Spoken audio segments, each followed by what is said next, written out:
Good morning students, I am Namita Seth, welcomes you in BBVN online classes, and today we'll start a new chapter for class 10, that is chapter number 8, The Hack Driver, which is written by Sinclair Lewis. So in this chapter we'll study some about the people who used to do fraud. Okay, a young lawyer comes to a village to serve summons on Oliver Lutkins. So this is a story about a character whose name is Oliver Lutkins, a friendly hack driver. Now, actually, who is hack driver? Hack driver means who drives the carriage or who drives any vehicle, that is hack driver. Okay, so he takes him round the village in search of Lutkins. Does he find him? Who is Lutkins? So एक hack driver जो है वो Oliver लुटकिंस की help करता है और उसके बाद में क्या वो लुटकिंस को ढूंढ पाते हैं। तो ये सारी इन्फॉर्मेशन हमें इस ही चैप्टर में मिलने वाली है and this is a very interesting story. So let's start the story. After graduating with honors, I became a junior assistant clerk in magnificent law firm. So after graduating with honors से graduation करने के बाद में जो narrator है हमारा वो एक assistant clerk, junior assistant clerk बन गया था एक law firm में, मीन्स वो lawyer फील्ड में, लॉ फील्ड में जूनियर असिस्टेंट क्लर्क बन गया था।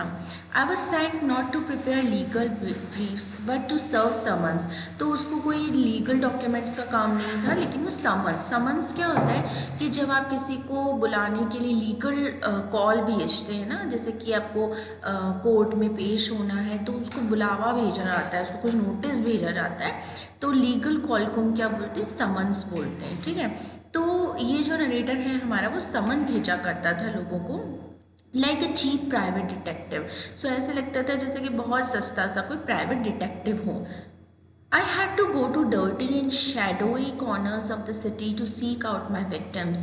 So अब नरेटर को बहुत ही गंदे और बहुत शैडोई कॉर्नर्स में जाना पड़ता था अपने विक्टिम्स को। विक्टिम्स यानी जो ग्रसित लोग होते हैं या जो मतलब जिनको समन भेजा जाता है उनको बुलाने के लिए वो कहाँ जाता था? उनको ढूंढते हुए बहुत ही शैडोई कॉर्नर्स में सिटी के जाता था। Some of the larger and more self-confident ones even beat me up. So कई ऐसे जो बहुत पावरफुल या बुलीड नेचर के लोग होते थे वो तो इवन कभी नरेटर को मारा भी करते थे, बीट भी किया करते थे। I hated this unpleasant work and the side of the city life it revealed to me. तो वो बिल्कुल भी इस काम को बिल्कुल पसंद नहीं करता था और इवन जो सिटी ऑफ लाइफ जो है सिटी की वो उसे बिल्कुल भी अच्छी नहीं लगती थी। I even considered fleeing to my hometown where I could have been a real lawyer right away. तो उससे कई बार ऐसा लगता था कि वो अपने होम टाउन पर उड़ के चला जाए और जहाँ वो एक रियल लॉयर की तरह ट्रीट किया जाए, उसको मतलब अच्छा रिस्पेक्ट दिया जाए, एक अच्छे वकील की तरह उससे बातचीत की जाए without going through this unpleasant training period. So ये उसको जो ये ट्रेनिंग पीरियड है, समन्स ले जाना और ये सब बिल्कुल अच्छा नहीं लगता था। उसको लगता था कि उसे परफेक्ट एक रिस्पेक्टफुल प्लेस चाहिए। So I rejoiced one day when they sent me out 40 miles in the country to a town called New Mullion. So बहुत खुश हुआ, rejoice means he enjoyed, he was very happy at that time कि जब उसे 40 मील दूर एक city से, उस सिटी से भेजा गया एक टाउन की तरफ और उस टाउन का नाम था न्यू मुलियन। ठीक है, to serve summons on a man called Oliver Lutkins. और इस बार उसे समन लेकर किसको बुलाने जाना था? एक मैन को जिसका नाम था, जो न्यू मिलियन में रहता था और उसका नाम था Oliver लुटकिंस। We needed this man as a witness in a law case and he had ignored all our letters. So उसे बार बार लेटर्स भेजे गए थे कोर्ट में प्रेजेंट होने के लिए, लेकिन ये जो ऑलिवर लुटकिंस है बार बार जो है वो उसे लेटर्स को इग्नोर कर देता और कोर्ट उसे एज ए विटनेस यानी विटनेस के रूप में इस केस, जो भी केस चल रहा था, तो एज ए विटनेस उसे बुलाना चाहती थी, लेकिन वो आता ही नहीं था। When I got to New Mullion, my eager expectations of a sweet and simple country village was severely disappointed. अब जब वो न्यू मिलियन पहुंचा तो उसने देखा कि मतलब उसे बहुत क्यूरियोसिटी थी कि बहुत सिंपल सा अच्छा सा विलेज होगा, स्वीट से लोग होंगे, बट उसे बहुत ज़्यादा निराशा हुई। It's streets were reverse of mud, यानी उसके जो पूरे गलियाँ थी वो ऐसे बहुत ही ज़्यादा मिट्टी कीचड़ हो रखा था वहाँ पे, with rose of wooden shops, और उसके गलियों के मतलब किनारों पर कुछ लकड़ी की शॉप्स बनी हुई थी। ईदर पेंटेड सोड ब्राउन और bare of any paint at all, तो कई तो बहुत फेडेड सी पेंट हो रखी थी और किसी शॉप पे तो बिल्कुल पेंट भी नहीं था।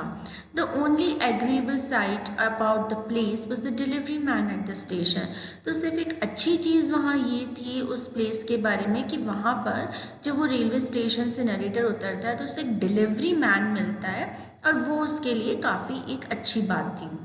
He was about 40, red-faced, cheerful, and think about the middle. Now, actually, please underline these lines because this is very important line.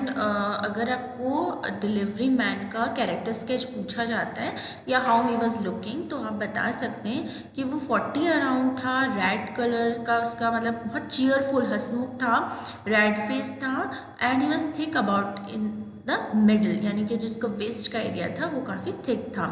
His working clothes were dirty and well worn, यानी उसके जो काम करने के जिस समय वो ड्रेस पहन रखा था उसने, उस समय बहुत ज़्यादा उसके डर्टी क्लोथ्स थे और बहुत जैसे कि बहुत पुराने से लग रहे थे, बहुत टाइम उसने पहन लिए हों ऐसा लग रहा था। And he had a friendly manner, लेकिन उसका बात करने का तरीका बहुत ज़्यादा फ्रेंडली था।